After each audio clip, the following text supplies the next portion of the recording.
کو ختم کرتے ہیں، اور دل کے اندر جتنی بھی نفرتیں ہوتی ہیں اللہ تعالیٰ ان نفرتوں کو ختم کر دیتے ہیں۔ اور دوسری بات، کبر کو اللہ تعالیٰ ختم کر دیتے ہیں۔ تکبر، بڑائی، یہ تو شیطان کا شیوا ہے۔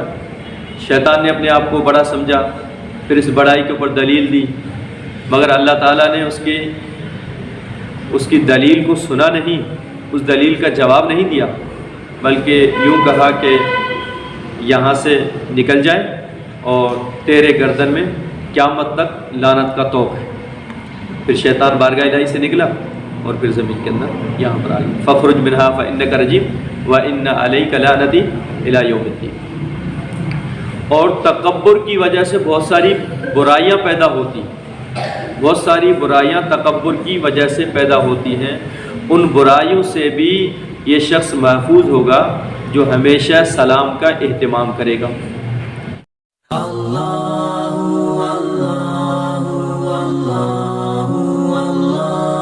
من الشیطان الرجیم، بسم اللہ الرحمن الرحیم۔ ان الذين قالوا ربنا الله ثم استقاموا تتنزل عليهم الملائكة الا تخافوا ولا تحزنوا وابشروا بالجنة التي كنتم توعدون۔ وقال عليه الصلاة والسلام انما الاعمال بالنيات وانما لامرئ ما نوى فمن كانت هجرته الى الله ورسوله فهجرته الى الله ورسوله ومن كانت هجرته الى دنيا يصيبها او امرأة يتزوجها فهجرته الى ما هاجر اليه۔ صدق اللہ العظیم وصدق الرسول النبی الکریم ونحن على ذلك لمن الشاہدین والشاکرین والحمد للہ رب العالمین۔ تمام درود شکر۔ اللہم صلی علی سیدنا محمد النبی الأمی وعلی آلہ وسلم تسلیما۔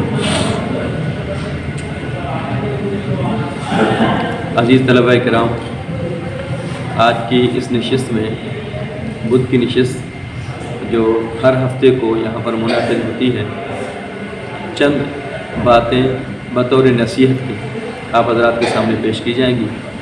اللہ تعالیٰ سے دعا ہے کہ اللہ تعالیٰ مجھے، آپ کو، تمام سننے والوں کو اس کے اوپر عمل کرنے کی توفیق عطا فرمائے۔ 3 چیزیں ایسی ہیں جو انسان کے درجات کو بلند کرنے والی ہیں۔ اللہ کے ہاں اس کا مقام بن جاتا ہے، اللہ کے ہاں اس کا درجہ بڑھ جاتا ہے، اور وہ اللہ تعالیٰ کے مزید قریب ہو جاتا ہے۔ 3 چیزیں۔ پہلی چیز یوں فرمایا کہ سلام کو عام کرنا۔ سلام ایک ایسی چیز ہے، مکمل ایک جامع دعا ہے، جو سلام میں پہل کرتا ہے اس کو اجر و ثواب تو الگ ملتا ہے، اس کے فوائد الگ ہیں، مگر یاد رکھیں ساتھ ساتھ ایک مکمل جامع دعا اپنے ساتھی کو دے رہا ہے، اور پھر سننے والا اس کا جواب دیتا ہے، تو گویا کہ وہ بھی ایک مکمل طور پر ایک جامع دعا اس کے حوالے کر رہا ہے۔ اور اس جامع دعا کے اندر خاص طور پہ سلامتی کے الفاظ ہیں، اور سلامتی ایسی چیز کو کہا جاتا ہے کہ جس میں انسان ہمیشہ عافیت کے ساتھ ہو، سکون کے ساتھ ہو، راحت کے ساتھ ہو، بیمار جسمانی اعتبار سے، مالی اعتبار سے، اور ہر اعتبار سے، دنیاوی اور اخروی تمام پریشانیوں سے یہ شخص بری ہو، تو ہم کہیں گے یہ گویا کہ یہ محفوظ ہے، یہ سلامت ہے۔ تو سلام کے اندر یہ الفاظ موجود ہیں۔ سلام کرنے کا فائدہ کیا ہے؟ سب سے بڑا فائدہ پہلا یہ ہے کہ اللہ تعالیٰ اس کی برکت سے دل کی قدورتوں کو ختم کرتے ہیں، اور دل کے اندر جتنی بھی نفرتیں ہوتی ہیں اللہ تعالیٰ ان نفرتوں کو ختم کر دیتے ہیں۔ اور دوسری بات، کبر کو اللہ تعالیٰ ختم کر دیتے ہیں۔ تکبر، بڑائی، یہ تو شیطان کا شیوا ہے۔ شیطان نے اپنے آپ کو بڑا سمجھا، پھر اس بڑائی کے اوپر دلیل دی، مگر اللہ تعالیٰ نے اس کی دلیل کو سنا نہیں، اس دلیل کا جواب نہیں دیا، بلکہ یوں کہا کہ یہاں سے نکل جائے اور تیرے گردن میں قیامت تک لعنت کا طوق ہے۔ پھر شیطان بارگاہ الہی سے نکلا اور پھر زمین کے اندر یہاں پر آ گیا، فخرج منہا فإنک رجیم وإن علیک لعنتی الی یوم الدین۔ اور تکبر کی وجہ سے بہت ساری برائیاں پیدا ہوتی ہیں، بہت ساری برائیاں تکبر کی وجہ سے پیدا ہوتی ہیں۔ ان برائیوں سے بھی یہ شخص محفوظ ہوگا جو ہمیشہ سلام کا اہتمام کرے گا۔ تو اس سلام کی برکت سے اللہ تعالیٰ انسان کے درجات کو بلند کرتا ہے۔ علماء کرام یوں بھی فرماتے ہیں کہ سلام کثرت کے ساتھ ہو، اس کا تعلق صرف جان پہچان افراد کے ساتھ نہیں ہے، بلکہ جو تعلق والا ہو اس کے ساتھ بھی سلام کرنا چاہیے، اور جو تعلق والا نہ ہو اس کے ساتھ بھی سلام کرنا چاہیے۔ اتنا معلوم ہونا چاہیے کہ یہ مسلمان ہے، ہر دو صورت کے اندر اس کو سلام کرنا چاہیے اور بار بار سلام کرنا چاہیے۔ اس میں یہ ہے کہ آنے والا بیٹھنے والوں کے اوپر سلام کرے،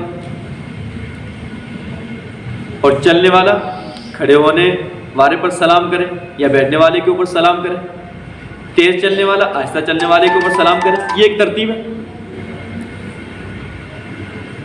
اور اگر چلتے چلتے بیچ میں پلر آ جائے، جدا ہو جائے، پھر مل جائیں تو اس وقت بھی سلام کرنی چاہیے، کیونکہ اس میں دعا کے الفاظ ہیں اور یہ دعا کثرت سے ہونی چاہیے۔ سلام کرنے سے اللہ تعالیٰ انسان کے درجات کو بلند کرتا ہے۔ اور دوسری چیز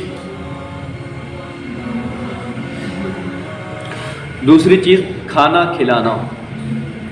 کھلانا، ایک دوسرے کی دعوت کرنا، یہ بھی ایک ایسا عمل ہے جس کی وجہ سے اللہ تعالیٰ انسان کے درجات کو بلند کرتا ہے۔ اس سے بھی باہمی محبت پیدا ہوتی ہے، الفت پیدا ہوتا ہے، بہت ساری رنجشیں ختم ہو جاتی ہیں۔ بعض مرتبہ ایسا ہوتا ہے کہ دل میں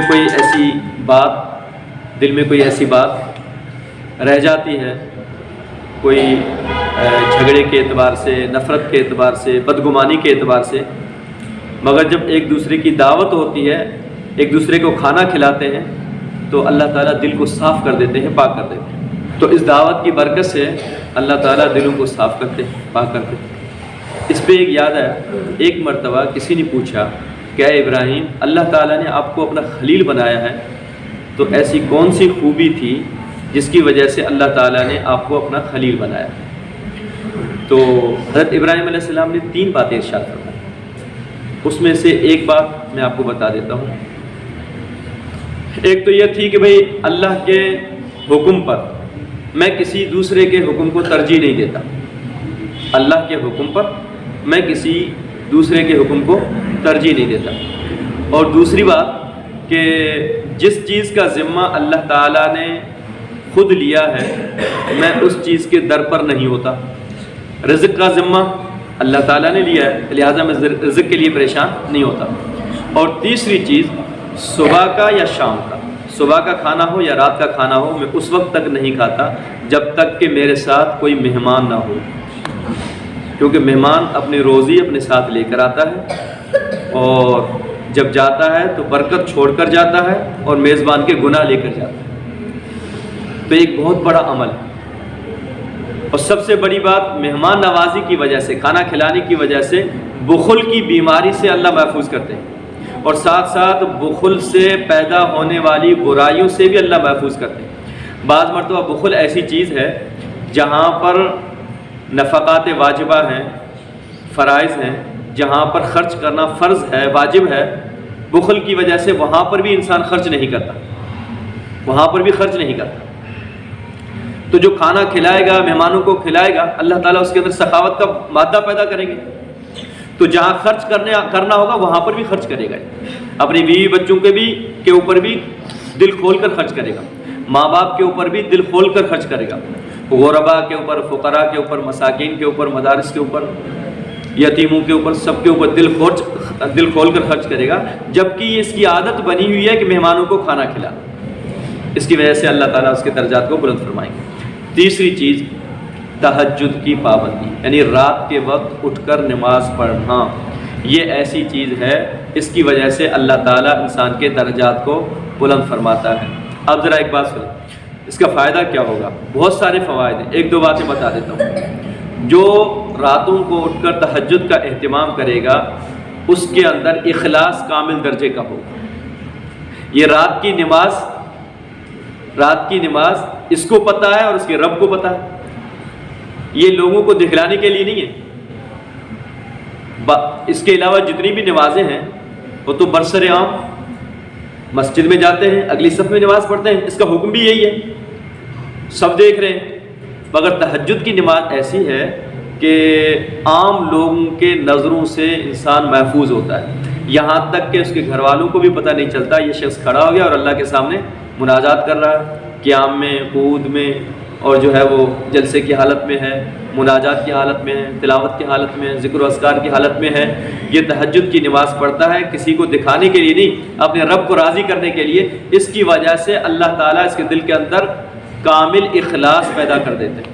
دوسری بات، جو تہجد کا اہتمام کرنے والا ہوگا وہ دوسری نمازوں کا بھی بدرجہ اولا اہتمام کرنے والا ہوگا۔ کیوں کہ جو مشکل چیز کو پکڑتا ہے تو اس سے کم درجے کی مشکل چیزیں اس کے لیے آسان ہو جاتی ہیں۔ ٹھیک ہے، اب آپ دیکھ لیں، تہجد کی نماز میں زیادہ مشقت ہے بنسبت بقیہ 5 نمازوں کے، تو جو مشقت والی نماز کا اہتمام کرے گا تو باقی جو 5 نمازیں ہیں فجر، ظہر، عصر، مغرب، عشاء، ان کا پڑھنا اس کے لیے آسان ہوگا کہ نہیں ہوگا؟ پڑھنا آسان۔ جس شخص کے اندر اتنی ہمت طاقت ہو کہ وہ 2 وقت، 3 وقت، 4 وقت تک وہ بھوکا رہ سکتا ہو، تو 1 وقت کا بھوکا رہنا اس کے لیے مشکل نہیں ہوگا، اس کے لیے آسان ہوگا۔ تو تہجد کی برکت سے اللہ تعالیٰ دوسری نمازوں پر بھی اس کو پابند رہنے کی توفیق عطا فرمائیں گے، بدرجہ اولا بلکہ ان کی پابندی کرے گا۔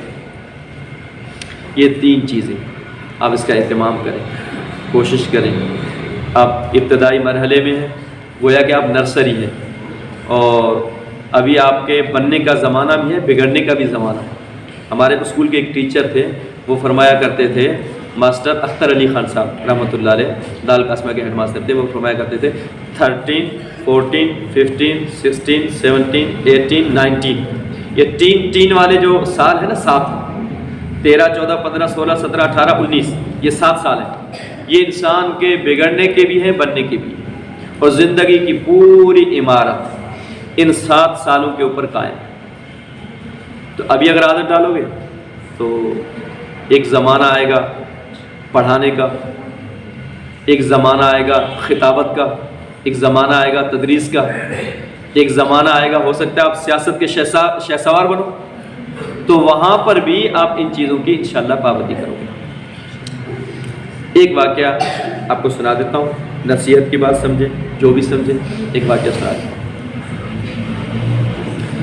ایک صحابی تھے طفیل بن عمر دوسی رحمۃ اللہ رضی اللہ تعالیٰ، ہجرت سے پہلے یہ مدینہ منورہ میں آئے، اور یہ اپنے قبیلے کے سردار بھی تھے، مدینہ منورہ میں آئے، قریش کے ساتھ اس کے اچھے تعلقات تھے۔ اصل ان کا قبیلہ یمن میں تھا، یہ یمن کا باشندہ تھا، وہاں سے آیا، قبیلے کا سردار بھی، اور مکہ مکرمہ میں آیا، عمرے کے ارادے سے آیا۔ تو مکے کے لوگوں نے کہا کہ بھئی یہاں پر ایک شخص پیدا ہوا ہے جو کہ عجیب و غریب باتیں کرتا ہے اور اپنے آباء و اجداد کے دین سے انسان کو ہٹا کر ایک نئے دین کے اندر داخل کرتا ہے، لہٰذا آپ ان کی بات نہ سنیں۔ تو اس نے کہا نہیں سنوں گا۔ اب یہ بیت اللہ گیا تو وہاں پہ اللہ کے نبی صلی اللہ علیہ وسلم فجر کی نماز پڑھ رہے تھے، اور فجر کی نماز میں سورہ فجر کی تلاوت کر رہے تھے۔ تو اس شخص نے غور سے سورہ فجر کی تلاوت سنی، یہ سوچ کر کہ عقل و دانش رکھتا ہوں اور جو ہے وہ سمجھ بوجھ رکھتا ہوں، قبیلے کا سردار ہوں، ذرا اس کی بات بھی سن لوں۔ تو اس نے سننا شروع کیا، اس تلاوت کا اثر ہوا اس کے اوپر۔ جب اللہ کے نبی نماز سے فارغ ہوئے تو ان کے پاس بیٹھے، نہیں ان کے پاس نہیں بیٹھے، اللہ کے نبی اپنے گھر تشریف لے گئے، یہ بھی پیچھے ان کے گھر کی طرف آئے۔ پھر آپ صلی اللہ علیہ وسلم سے عرض کیا، یا رسول اللہ آپ کا دین بڑا اچھا ہے، یہ ہے کہ اگر آپ کسی کو اپنے اسلام کے اندر، دین کے اندر داخل کرنا چاہیں اس کا کیا طریقہ کار ہے؟ تو آپ صلی اللہ علیہ وسلم نے پورا طریقہ بتایا، مسلمان ہوئے اور اسلام کے اندر داخل ہوئے، اس کے بعد پھر اپنے قبیلے کی طرف چلے گئے۔